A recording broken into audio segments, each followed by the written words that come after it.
Hello, welcome to my YouTube channel. ഇന്ന് നമ്മൾ ഉണ്ടാക്കുന്നത് ഒരു ഓയിസ്റ്റർ മഷ്റൂം സൂപ്പാണ്. ഒത്തിരി ഹെൽത്തി ബെനിഫിറ്റ് ഉള്ള ഒരു ഐറ്റമാണ് കേട്ടോ. അതിനുവേണ്ടി ഞാൻ കുറച്ച് കോൺഫ്ലോർ എടുത്ത് വെള്ളത്തിൽ ഡൈല്യൂട്ട് ചെയ്യാൻ വെച്ചിട്ടുണ്ട്. ഇത് നേരത്തെ വെച്ച് കഴിഞ്ഞാൽ പെട്ടെന്ന് കട്ട പിടിക്കാണ്ട് ഡൈല്യൂട്ടായി കിട്ടും. അതിനുശേഷം ഒരു കുക്കർ വെച്ചു. അതിലേക്ക് കുറച്ച് ബട്ടർ ആഡ് ചെയ്യുകയാണ്. ബട്ടർ മെൽറ്റായി വരാൻ കുറച്ച് ടൈം എടുക്കും കേട്ടോ. നന്നായിട്ട് ബട്ടർ മെൽറ്റായി കിട്ടണം.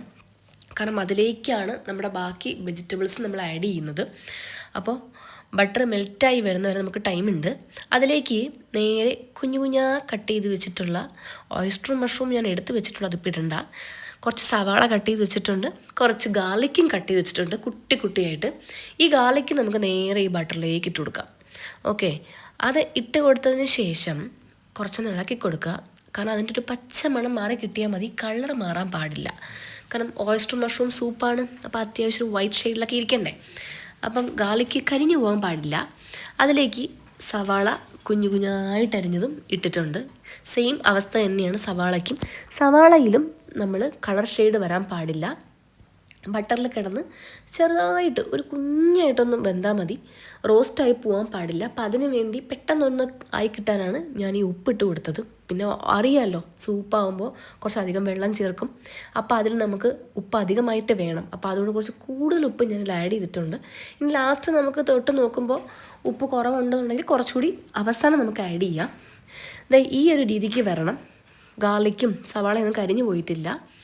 ഇതിൽ കുഞ്ഞായിട്ട് അരിഞ്ഞു വെച്ചിട്ടുള്ള ഓയിസ്റ്റർ മഷ്റൂം ഞാൻ ഇട്ട് കൊടുക്കുകയാണ്. ഓയിസ്റ്റർ മഷ്റൂമിൽ വെള്ളമുണ്ട്, അപ്പോൾ അതുകൊണ്ട് അഡീഷണലായിട്ട് വെള്ളം ഇപ്പോൾ ഒഴിക്കേണ്ട. ഇതിൽ കുറച്ചൊന്ന് വേകുന്ന നേരം കൊണ്ട് തന്നെ പയ്യെ ഇതിൽ വെള്ളം ഇറങ്ങും. ഈ വെള്ളത്തിൽ ഈ വെജിറ്റബിൾസും പിന്നെ ബാക്കി ഈ ഓയിസ്റ്റർ മഷ്റൂമും ജസ്റ്റ് ഒന്ന് സോട്ടായി കിട്ടും. സോട്ടായി കിട്ടിയ ഉടനെ നമുക്കിതിലേക്ക് കുറച്ച് വെള്ളം ആഡ് ചെയ്യാം.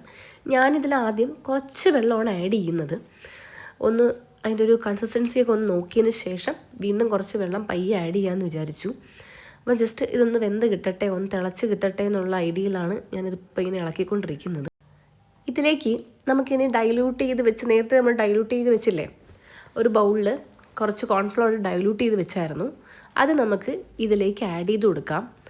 ഈ കുറച്ച് വെള്ളത്തിലേക്ക് ആഡ് ചെയ്യുമ്പോൾ പെട്ടെന്ന് അത് തിക്കാവും. അതിന് ശേഷം നമുക്ക് വെള്ളം വീണ്ടും ആവശ്യമുണ്ടെങ്കിൽ ഈ കൺസിസ്റ്റൻസി കൂടുന്ന അനുസരിച്ച് നമുക്ക് അത് വെള്ളവും കൂട്ടി കൊടുക്കേണ്ടി വരും. അല്ലെങ്കിൽ കോൺഫ്ലോർ ചെല്ലുമ്പോഴേ ഭയങ്കര തിക്കായി പോയി കഴിഞ്ഞാൽ ഈ സൂപ്പിന് കട്ടി കൂടും. അപ്പോൾ ആ കട്ടി ഒന്ന് ബാലൻസ് ചെയ്യാൻ വേണ്ടിയിട്ടാണ് ബാക്കി വെള്ളം ഒഴിക്കുന്നത്. ഞാൻ പിന്നത്തേക്ക് പെൻഡിങ് ഇട്ടത് കണ്ടോ. ഇപ്പോൾ ഒരു ലൂസായിട്ടുള്ള കൺസിസ്റ്റൻസിയാണ്. ഇതിങ്ങനെയല്ല വേണ്ടത്. കുറച്ചുകൂടെ ഒന്ന് കുക്കായി കഴിയുമ്പോഴത്തേക്കും കോൺഫ്ലോർ കൊണ്ട് തിക്കാവാൻ തുടങ്ങും. ആ ടൈമിൽ നമുക്ക് വെള്ളം ആവശ്യമായി വരും. അപ്പോൾ കുറച്ചുകൂടി വെള്ളം ഞാൻ ആഡ് ചെയ്തു. ഇപ്പോൾ നമ്മുടെ മഷ്റൂം സൂപ്പ് ഈ ഒരു അവസ്ഥയിലെത്തി കേട്ടോ. മഷ്റൂമൊക്കെ അതുപോലെ ഉടഞ്ഞു പോകാണ്ട് അതിനകത്ത് തന്നെ കിടന്നിട്ടുണ്ട്. ഇത് കുടിക്കാൻ ഭയങ്കര രസമാണ്. അതിൻ്റെ ഒരുപാട് ഹെൽത്തി ബെനിഫിറ്റ്സ് ഉള്ള, ഇന്നത്തെ കാലത്ത് വൈറ്റമിൻ ഡി ഡെഫിഷ്യൻസി എല്ലാവർക്കും ഉണ്ട്. അതിന് വേണ്ടിയിട്ടുള്ള നല്ലൊരു ബെസ്റ്റ് മെഡിസിൻ കൂടിയാണ്. ഇതിലേക്ക് കുറച്ച് ബ്ലാക്ക് പെപ്പർ പൗഡറാണ് ഞാൻ ആഡ് ചെയ്യുന്നത്. കുറച്ച് എരിവ് വേണമെന്നുള്ളവർക്ക് കൂടുതലായിട്ട് ആഡ് ചെയ്യാം. ഞാൻ കുറച്ച് പെപ്പർ പൗഡർ ഇഷ്ടമുള്ള ആളാണ്. ഓംലെറ്റിലൊക്കെ ആയാലും ഞാൻ കുറച്ച് അഡീഷണൽ ആഡ് ചെയ്യാറുണ്ട്. അപ്പോൾ അതുകൊണ്ട് ഞാൻ കുറച്ച് കൂടുതൽ ഇട്ടിട്ടുണ്ട്. ഇത് പല അസുഖങ്ങൾക്കും നമുക്ക് ഇമ്മ്യൂണിറ്റി വർദ്ധിപ്പിക്കാനുമൊക്കെ നല്ലൊരു ബെറ്റർ ഐറ്റമാണ്. നിങ്ങൾക്കും ഇഷ്ടപ്പെട്ടെന്ന് വിചാരിക്കുന്നു. ഞാനിത് കുടിച്ചിരുന്നു, എനിക്ക് ഒത്തിരി ഇഷ്ടമായി. ഇപ്പോൾ പ്രത്യേകിച്ച് എനിക്ക് ഓയിസ്റ്റർ മഷ്റൂം ഭയങ്കര ഇഷ്ടമാണ്. പിന്നെ ഇവിടെ ഗാർണിഷ് ചെയ്യാൻ വേറെ ഇലകളൊന്നും ഞാൻ കാണാത്തത് കൊണ്ട് കുറച്ച് മുരിങ്ങയില ഇട്ട് ഞാനങ്ങ് അഡ്ജസ്റ്റ് ചെയ്തു. അറിയാമല്ലോ, മുരിങ്ങയില ഒരു ഹെൽത്തി ഐറ്റമാണ്. അപ്പോൾ മുരിങ്ങയില ഇട്ട് മല്ലിയിലയാണെന്ന് സങ്കല്പിച്ച് ഞാനങ്ങ് ഗാർണിഷ് ചെയ്തു. അപ്പോൾ 2 ഹെൽത്തി ഐറ്റം, 2 ബെനിഫിറ്റ്സാണ്. മുരിങ്ങയില അധികം വെന്ത് പോയിട്ടില്ല, ഗാർണിഷിങ്ങിന് മാത്രമാണ് ഉപയോഗിച്ചിട്ടുള്ളത്. അപ്പോഴാണ് അമ്മ പറഞ്ഞത് അമ്മയ്ക്ക് കുറച്ച് വേണം കേട്ടോ. അങ്ങനെ ഞാൻ കുറച്ച് കൊണ്ടുപോയി അമ്മയ്ക്കും കൊടുത്തു. അമ്മയ്ക്കും ഭയങ്കര ഇഷ്ടമായി. കണ്ടോ എന്ത് സന്തോഷത്തോടെ വാങ്ങിച്ച്. എൻ്റെ മുഖം എടുക്കല്ലേ എന്നാണ് ആ പറയുന്നത്. ഞാൻ മുഖം എടുത്തു, കാരണം എക്സ്പ്രഷൻ കിട്ടണമല്ലോ.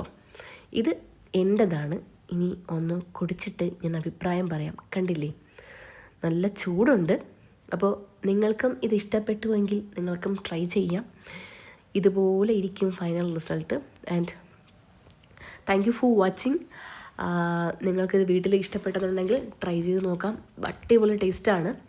മാത്രമല്ല ഒരു വെജ് ഐറ്റമാണ്. Thank you so much. Tata.